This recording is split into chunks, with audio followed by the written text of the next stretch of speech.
Gopi Jana Vallabha Givaradhari Jaya Gopi Jana Vallabha Givaradhari Gopi Jana Vallabha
Krishnatai Sashi Sutta Ki Baladev Savatra Ki Sri Radha Paraseshwara Ki Jai Sri Prabhupada's Transcendental Book Marathon Ki Go Premanandi Entourage Srimad Bhagavatam Ki Jai.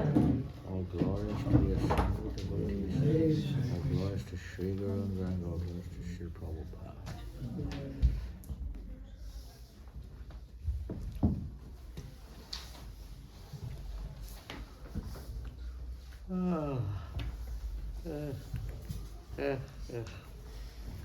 You're leaving shortly after breakfast, is that still the idea? And no rush, but yeah. Huh? Pardon? No rush, but leaving after breakfast. Sometime after breakfast. We'll be leaving a little later, probably after lunch, I think, lunchtime.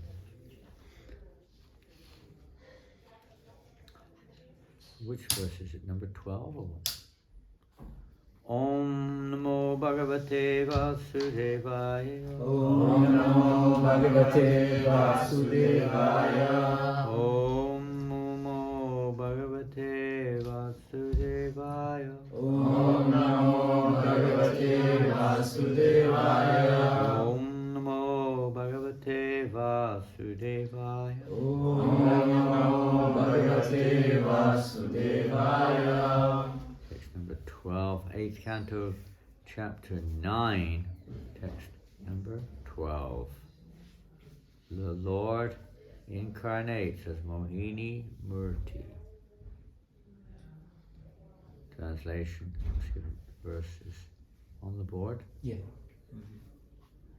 Tataha Tata grihitva Grihitva amrita Amrita Bhajanam hari Hari babasha Bhavasha ishat Isha mitashobhaya gira Smita Sobhaya Gira yadi Yadi abhipetam Abhyupetam kvacha Kvacha sadhu asadu va Sadhu Sadhuva kritam maya Kritam Maya vaha Va vibhaje Vibhaje sudham Sudham imam Imam tato grihitvam bhajanam harir Tato Gridvamrita Bhajanam Harir babasha ishat smitashobhaya gira Bhavasha Isha Smita Shobhaya Gira yajapyupetam tva sadava sadhuva Yadabhyutam Kacha Sadhuva Sadhuva Kritang maya vo vibhaje sudhanimam Kritamaya Ho Vibhaje Sudhamimam tato grihitva bhajanam harir Tato Grihitva Bhajanam Harir babasha ishat smitashobhaya gira Bhavasha Isha Smita Shobhaya Gira yajapyupetam tva sadva sadhuva Yadabhyupetam Kacha Sadhuva Sadhuva Kritang maya vo vibhaje sudhamimam Kritam Maya Ho Vibhaje Sudhamimam tato grihitva bhajanam harir Tato Grihitva Bhajanam Harir babasha ishat smitashobhaya gira Bhavasha Isha Smita Shobhaya Gira yajapyupetam kvacha sadva sadhuva Yadabhyupetam Kvacha Sadhuva Sadhuva Kritang maya vo vibhaje sudhamimam Kritam Maya Ho Vibhaje Sudhamimam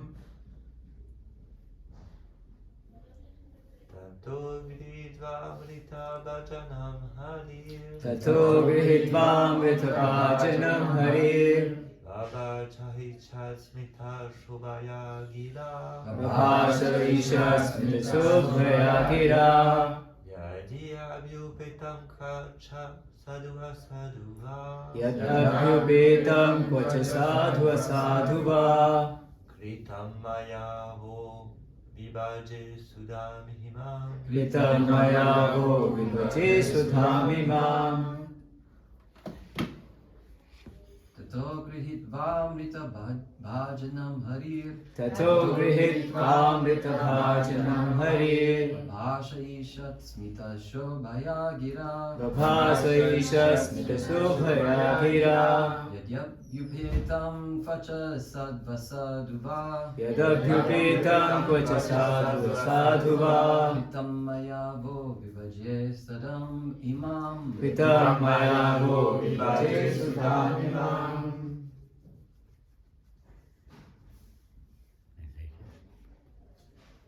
Any ladies? Tataha. Tataha. Thereafter. Thereafter. Grihitva. Grihitva. Taking possession. Taking possession of Amrita bhajanam. Amrita bhajanam. The pot containing the nectar. The pot containing the nectar. Harihi. Harihi. The Supreme Personality of Godhead. The personality of God. Hari. Hari. In the form of Mohini. In the form of Mohini. Babasha. Babasha. Spoke. Spoke. Ishat. Slightly. Slightly. Smita Shobhaya Gira. Smita Shobhaya Gira. With smiling beauty. With smiling beauty. And by words. And by words. Yadi. Yati. If. If. Abhupetam. Abhupetam. Promised to be accepted. Promised to be accepted. Kvacha. Kvacha. Whatever it may be. Whatever it may be. Sadhu asadhu va. Sadhu asadhu va. Whether honest or dishonest. Either honest or dishonest. Kritam maya. Kritam maya. Is done by me. Is done by me. Vaha. Vaha. Unto you. Unto you. Vibhaje. Vibhaje. I should give you. I should give you Proper share. proper share. Sudam. Sudham. Nectar. Nectar. Imam. Imam. This. This. Oh.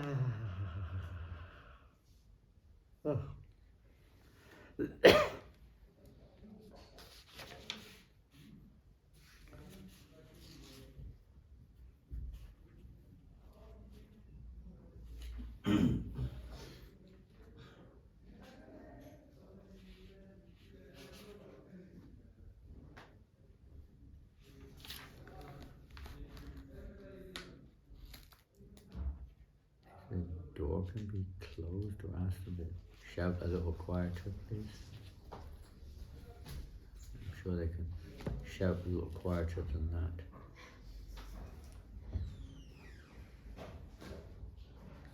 Translation and purport. Thereafter the Supreme Personality of Godhead, having taken possession of the container of nectar, smiled slightly and spoke in attractive words. She said, "My dear demons, if you accept whatever I may do, whether honest or dishonest, then I can take responsibility for dividing the nectar among you."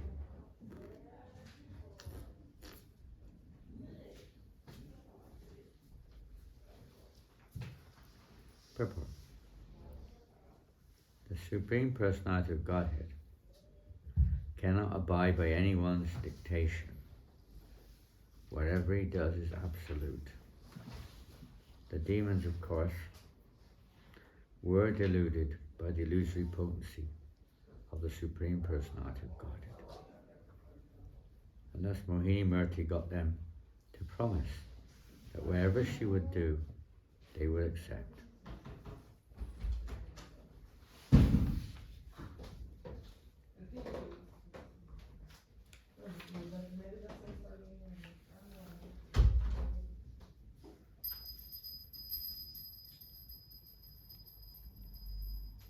So we will read a little bit because personally I missed the previous run up to this somehow. Somebody must have covered quite a few verses, I guess. Somebody read like 4 or 5 verses in a row or something. Maybe there is no purport, so. Pardon? There was no purport, so. There was no purport to 1 or 2. Yeah, you're right. Yeah. Okay.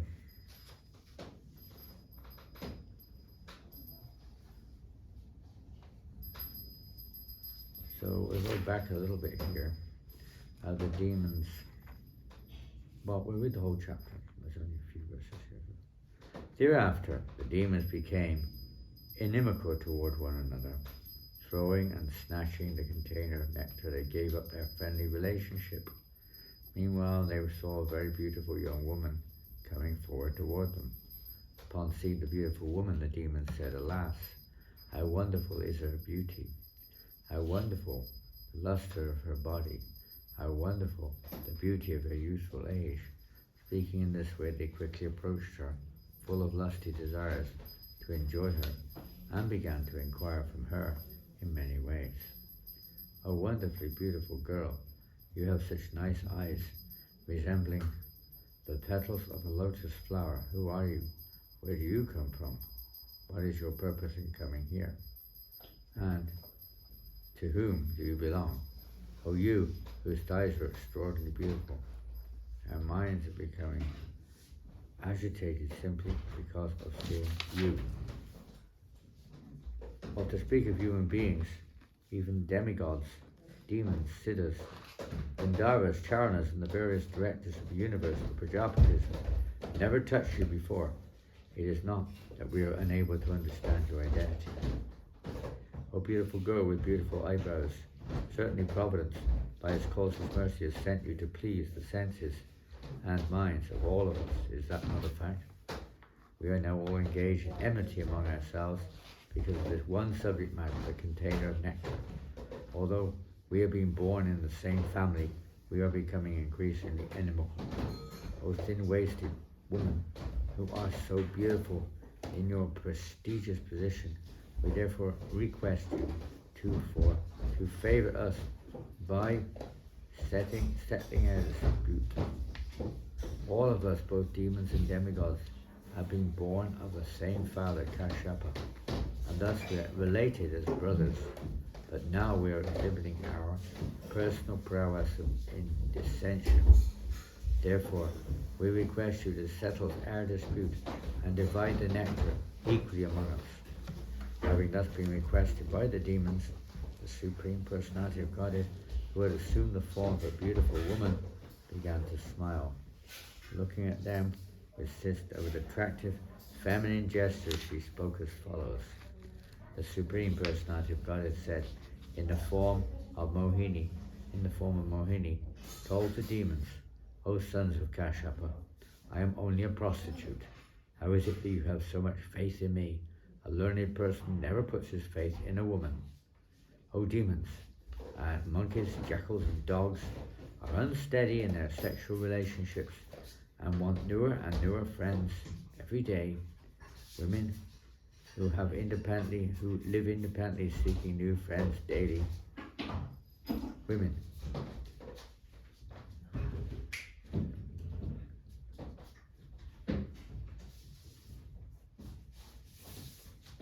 Women who live independently seek new friends daily. Friendship with such a woman is never permanent. This is the opinion of learned scholars." Sri Sukadeva Goswami continued, after the demons heard the words of Mohinimurti, who had spoken as if jokingly, they were all very confident. They laughed with gravity, and ultimately they delivered the container of nectar into her hands. Today's verse. Thereafter, the Supreme Personality of the Godhead, having taken possession of the container of nectar, smiled slightly and spoke in attractive words. She said, "My dear demons, if you accept whatever I may do, whether honest or dishonest, then I can take responsibility for dividing the nectar among you."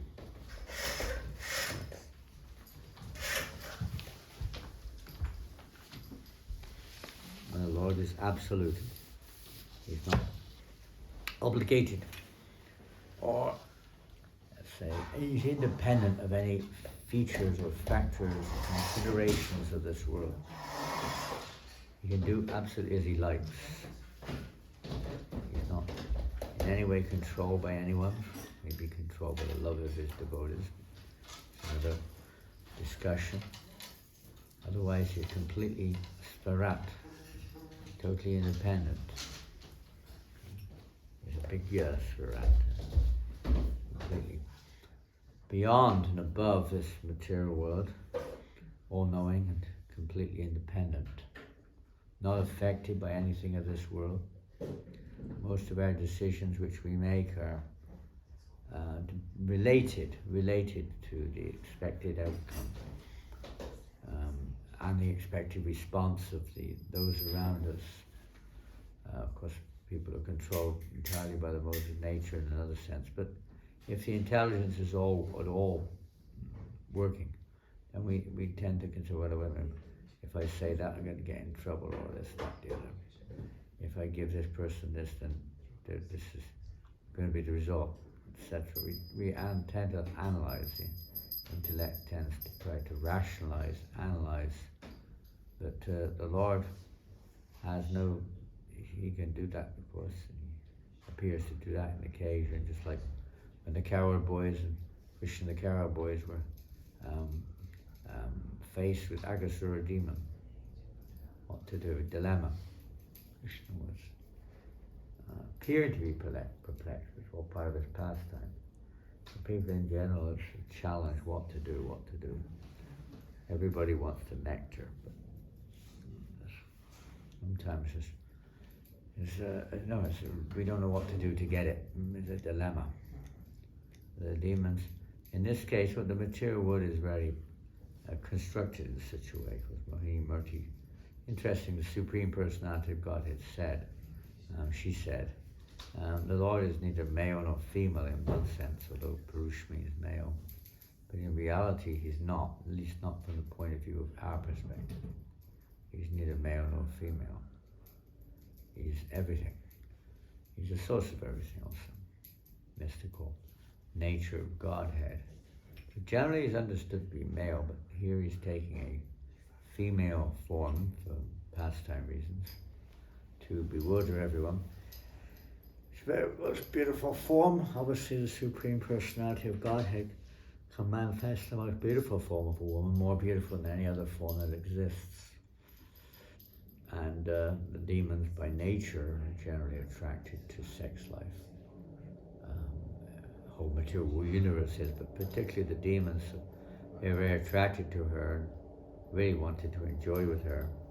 In this particular case, they put their trust in her and handed over, they're going to hand over the nectar for her to decide what to do with it. Well, they were, I guess they had a little confidence that she would give it to them, at least some of them. But she had another plan. She gave it to the demigods.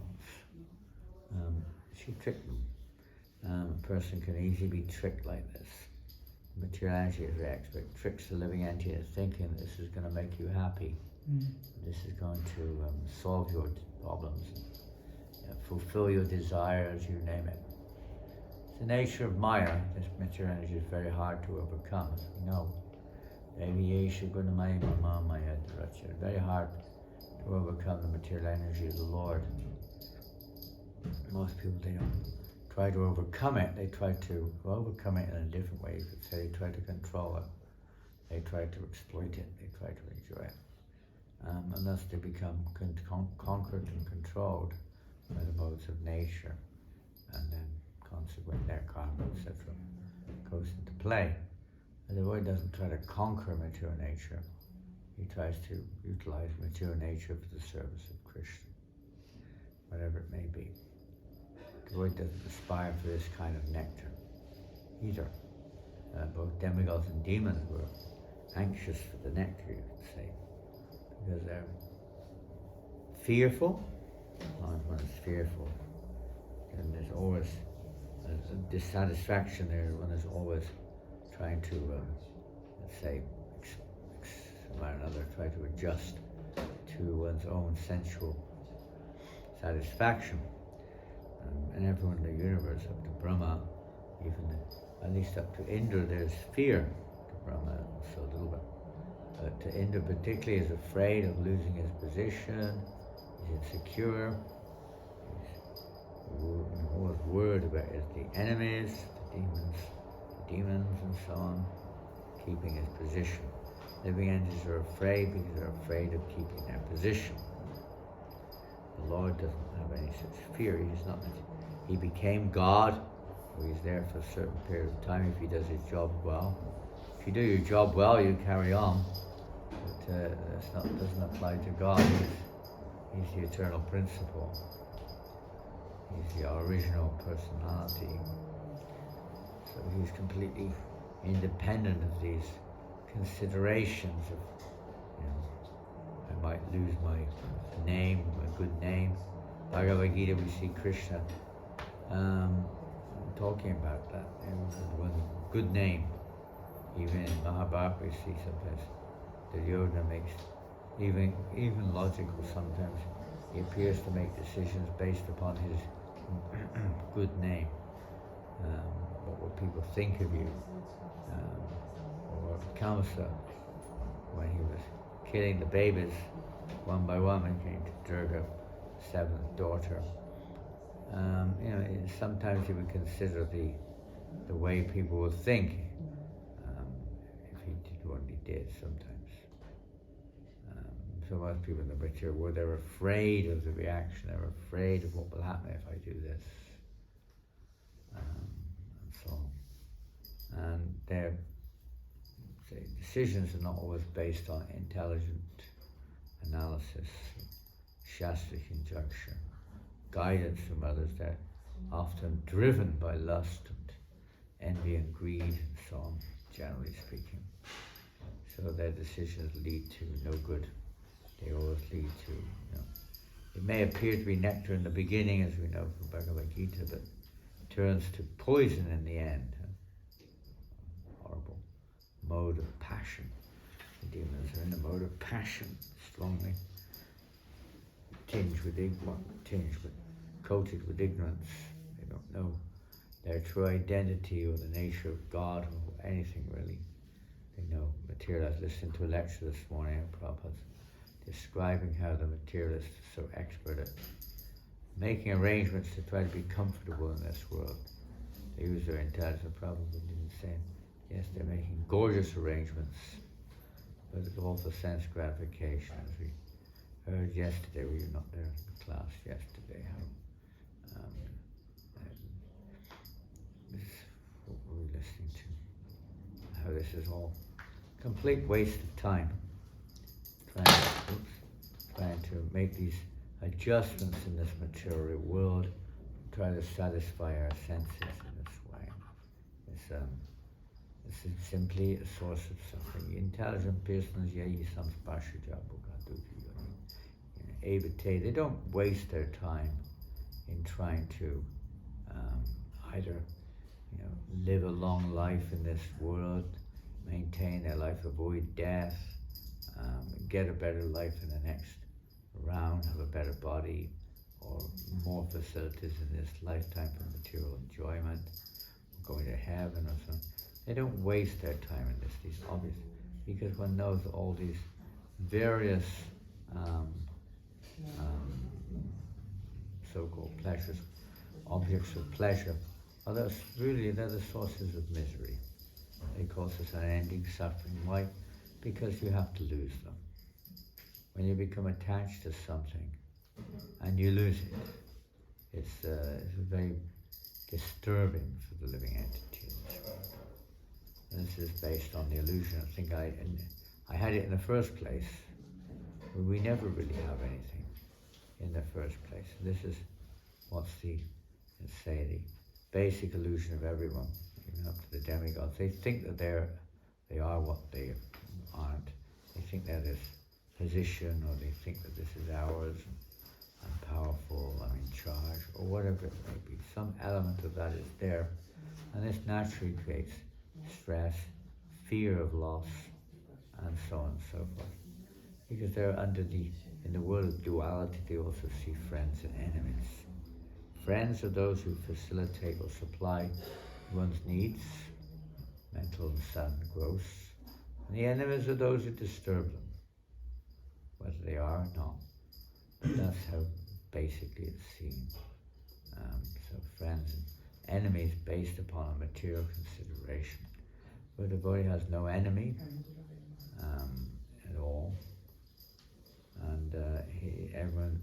relation with Krishna in one sense as a friend. So the devotee doesn't have that fear of anyone, even someone who's nimako, somebody who's demoniac, somebody who may be aggressive towards a devotee has no fear at all. We may not be on that platform, but a realized devotee has no fear whatsoever. Therefore he's actually independent of this material world, fearless, and not affected or controlled by the modes of nature as such. But he'll use whatever's available, whatever's possible in Krishna's service, but he's not afraid of the material, even if someone is threatening him or them. Someone is taking everything away, etc., made for the sake of Krishna's service, try to protect, but otherwise, personally, the Buddha is never afraid. There's nothing to fear because there's nothing to lose. Because of the illusion of thinking I have something to lose, people are afraid. Fear comes in. The Buddha doesn't have that illusion. He knows that everything belongs to Krishna, so there's nothing to lose. Absolutely nothing. Everything belongs to Krishna. Not just losing possessions, but losing competitions, losing everything. But the boy has nothing to lose. Absolutely nothing, because everything belongs to Krishna. So the boy is always taking shelter of Krishna and seeing everything in relationship with Krishna.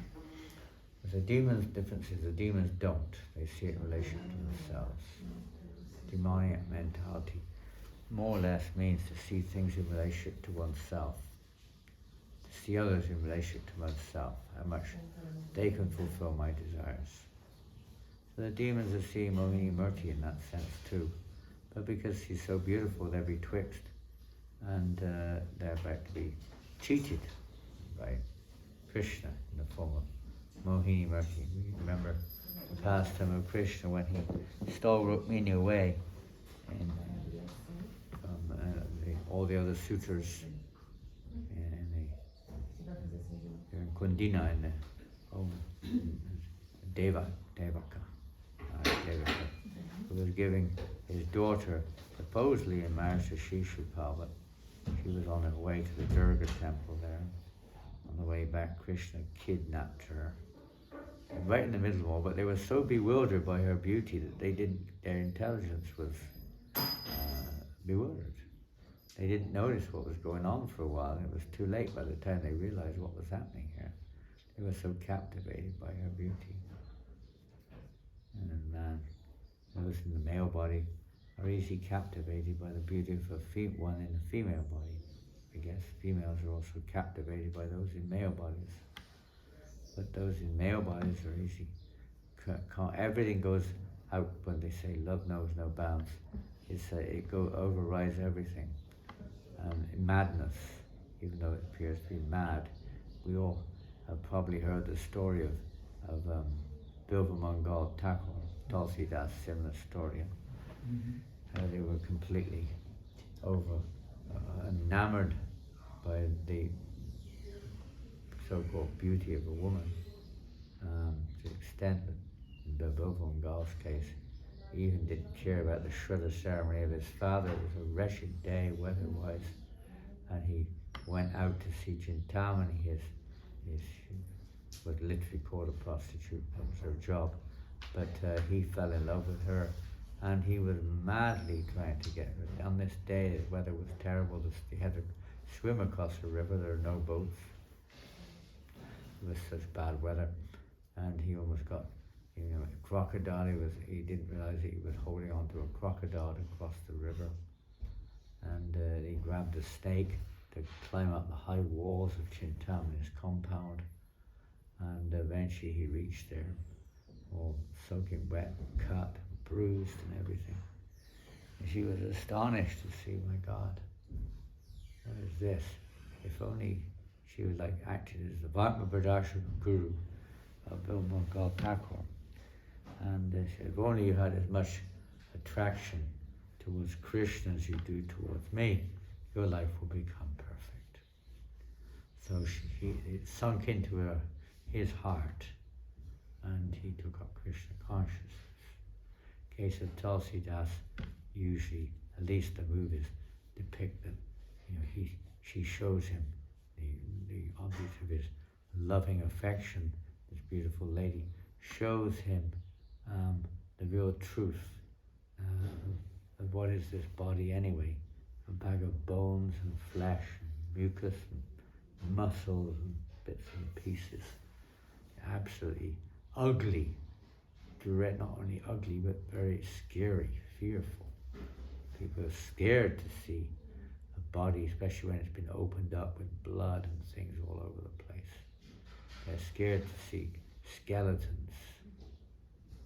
Scared or something like, some horrible thing is if you see skeletons. It usually represents some horror movie or something horrible. And skull and crossbones or something. It's horrible. But that's what the body is made of, horrible things. Every single constituent of the body in of itself would be seen as horrible. But by the arrangement of Maya, all these horrible things, these ghastly things, are combined, and it looks very attractive and very, very beautiful and so on. All packed in a bag called the skin. Skin is nothing but a bag around all these other things. And we're in the bag. We're attached to the bag. We don't want to get out the bag. We want to enjoy in the bag. But we can't stay long. And it's not always very pleasant in the bag either, so this is the nature of this world. Afraid that the bag will die, something will go wrong with the bag, somebody will attack my bag, somebody will try to take my bag over, and so on and so forth. That's my bag, leave my bag alone. Don't you dare touch my bag. We're always thinking that the men's bodies, or women should be for their pleasure. They become attracted like that, to enjoying the interaction between nothing more than one bag meeting another bag, really. Two bags rubbing each other. And another bag sometimes is manufactured by the rubbing of two bags. And so in this way, everywhere there are bags. And people are forgetting the real nature of who's inside the bag. There are many examples of that which were given in the past. The bird in the cage, for instance, have spent all their time decorating the cage and trying to protect the cage and paint the cage and clean the cage and so on and so forth. We forget the bird inside the cage, which consequently dies. So people spend their whole life decorating their cage, trying to improve it. More things in the cage, we've got to buy more things. Then the cage will be very nice. More gadgets, more furniture, more this, more that. And eat more nicer things. All material stuff. God, please give me more material stuff. Make my cage nicer, please. Everyone's basically working like this. They're all looking for that nectar that doesn't really exist in this world. It's only an illusion that it exists. So people are chasing that illusion constantly. Constantly chasing it. And cheats and cheated, they're always being cheated in one sense, but we're responsible for being cheated. It's not like somebody else. It's our choice that we're being cheated. And even if we give it a chance to avoid it, we don't take the chance. We still want to be cheated. We don't see it as being cheated, but it is being cheated. We're missing out on the real nectar, the real ambrosia, the real amrita, the devotional service to the Supreme Personality of Godhead. We're missing that. We'd rather try to be, because this very strong false ego that we want to be in the center. We want to be independent. These are not characteristics of the jiva. The jiva by nature is dependent. And we're dependent. Now we're dependent on the material world entirely, totally dependent upon it. And spiritually, we're totally dependent upon the internal energy. Matthew Radharani's energetic expansion, you could say.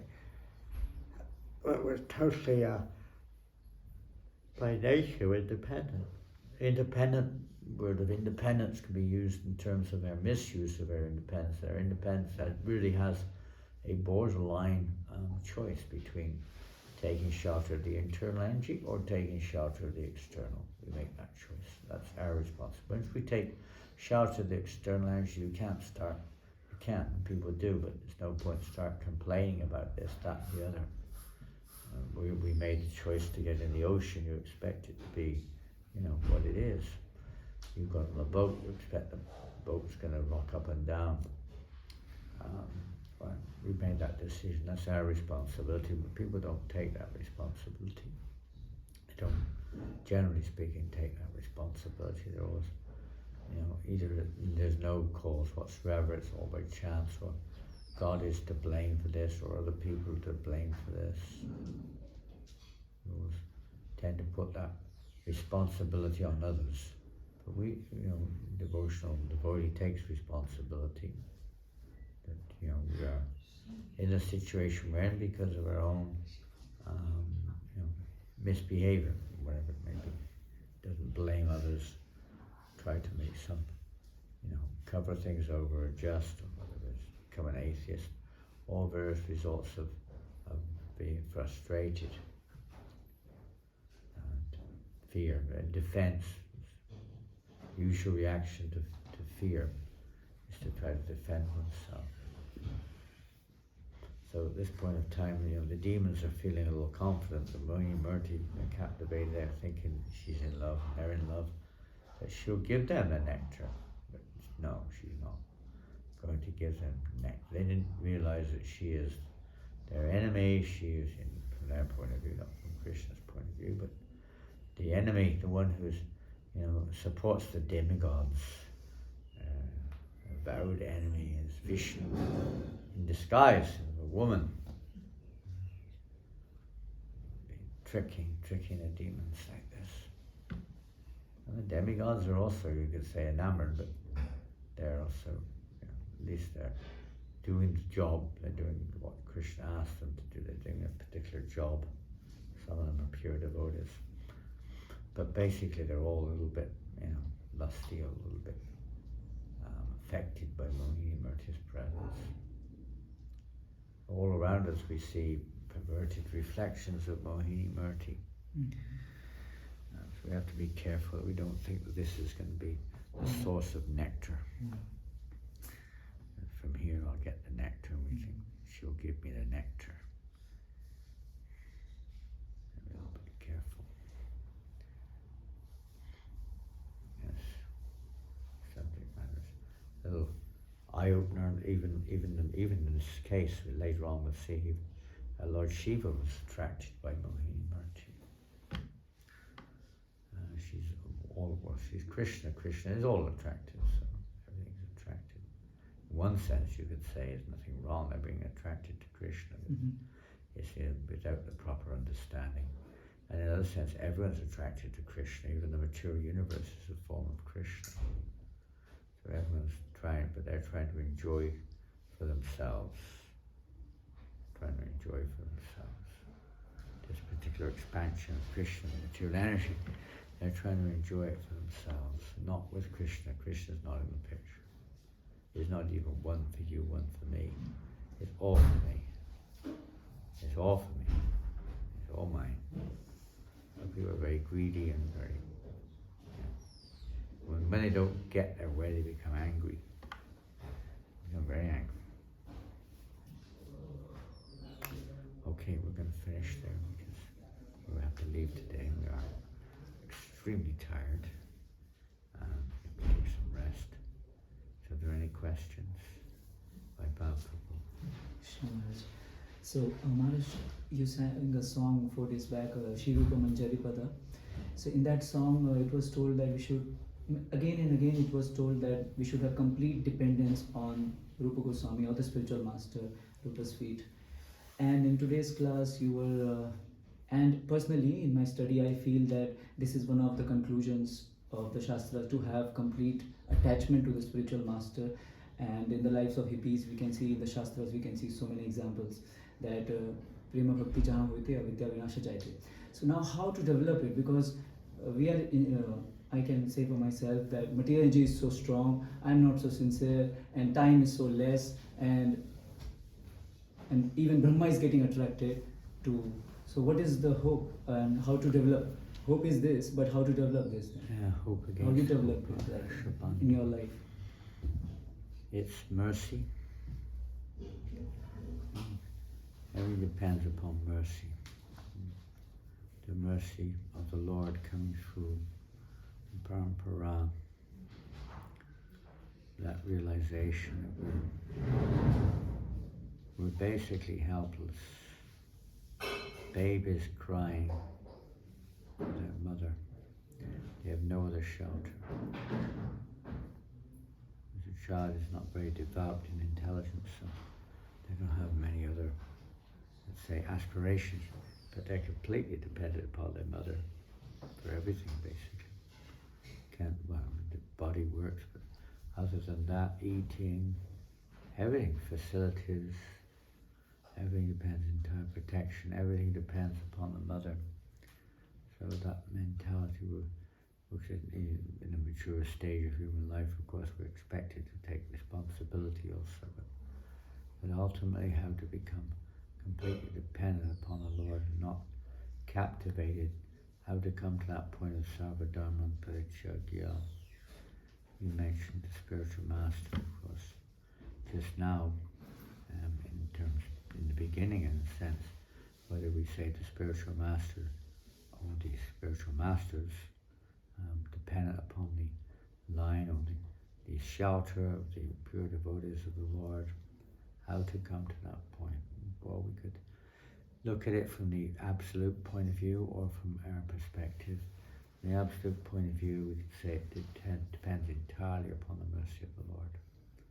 And therefore the devotee must beg for that mercy.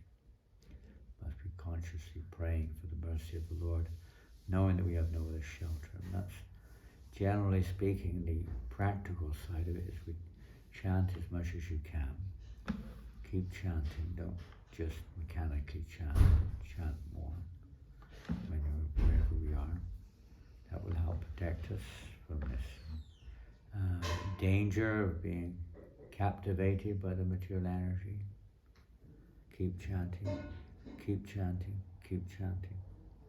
And studying the Shastras, so our intelligence is a little bit sharp and not so easily captured by the objects of the senses.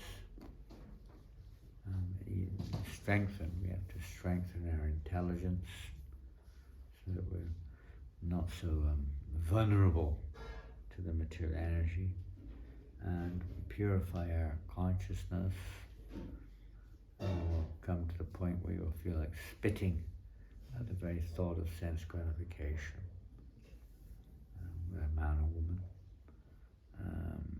By purification of the heart, that realization will come. The real protection is ultimately is the fact that only Krishna can really protect us, nothing else can. We try our part, we try to take shelter of what? Taking shelter of the Lord means taking shelter of the directions He's given us. So through the Parampara, the spiritual master being the immediate, let's say, connection with Krishna. We take shelter there and pray for the Lord's mercy to keep us there, that we not fall into the material whirlpool. And so things there, the association of devotees, the merciful, say, spiritual master, Krishna's mercy. But we have to take our responsibility too. Not that we just depend, but we also act on what they tell us to do. So Prabhupada said, anyone who doesn't study my books will fall down, for instance. So we have to take that a little seriously and study Prabhupada's books. Prabhupada said the only safe place is in Kirtan, so we should take advantage of Kirtan. And Bhaktisiddhanta Maharaj said, anyone who eats food which is not offered to Krishna, their mind will become wicked. So, there's the positive and there's the negative. We try to protect ourselves from bad association, which may disturb our minds, like how Jamil became captivated by the Sudra man, Sudrani, embracing, intoxicated they were, but they were embracing each other in public. His mind became disturbed, very easily disturbed. Even great sage like Rishishringa, he also, unknowingly, basically speaking, became attracted to woman's form. Maya is very strong, so attraction on the positive side, we have to become attracted to Krishna. The attraction has to be there. Without that, without the higher taste, we cannot possibly become freed of the tendency to be attracted to the lower form of pleasure, the material form. One has to have a taste in devotional service. Where do you get that taste from? That's another thing. There are many statements in that regard. You get it from service to the Vaishnavas and so on and so forth. By their mercy, one can get that taste. But that mercy comes when we try to serve them sincerely. We try to put their desire in the forefront. Our spiritual master's desire is that to fulfill his desire is our objective goal. So we're putting that there. One can become a recipient of the mercy of the Parampara. They're very pleased. Krishna is very pleased. Parampara is very pleased, and they may well shower their mercy upon us to protect us even in the presence of these temptations. Very strong, powerful temptations. Remembering Haridas Thakur is also recommended. Now he was, tempted on several occasions, tested on many occasions in various ways, and taking shelter of these Greek devotees helps to give us strength for the four Kumaras regarding the tendency for excessive any form of sex desire. The four Kumaras can help to give us the intelligence to not become victimized by these temporary pleasures. We need their mercy, pray for their mercy, remember them, and try to serve them in the way that they want. That will make them get that mercy, that protection, to not become overwhelmed. I try to see, at least theoretically, that these temptations are all opportunities to take shelter of Krishna. They're not just deviations. You see in the road, deviation, you have to go in a different direction. You don't have to go in a different direction. And even if you do, you take shelter of Krishna, so you quickly get back on the path again. It's not that you have to permanently be going into deviation. See, Krishna's testing us, material energy testing us. Remember what the spiritual master's instructions were, and try to get back again. Even wherever the mind wanders, we're supposed to draw it back again. Sometimes fall downs of various kinds may be there, but we have to get up and carry on. A child falls down many times learning to walk. So it's not surprising that sometimes fall downs are there, but we have to carry on. We have to get up and keep going if we want to go back to God. If we want to get the real mercy of the Lord. It comes in many ways. Hare Krishna, Krishna Krishna, Hare Hare, Hare Ram, Hare Ram. Shri Prabhupada ki jai. Gaur Premanandi.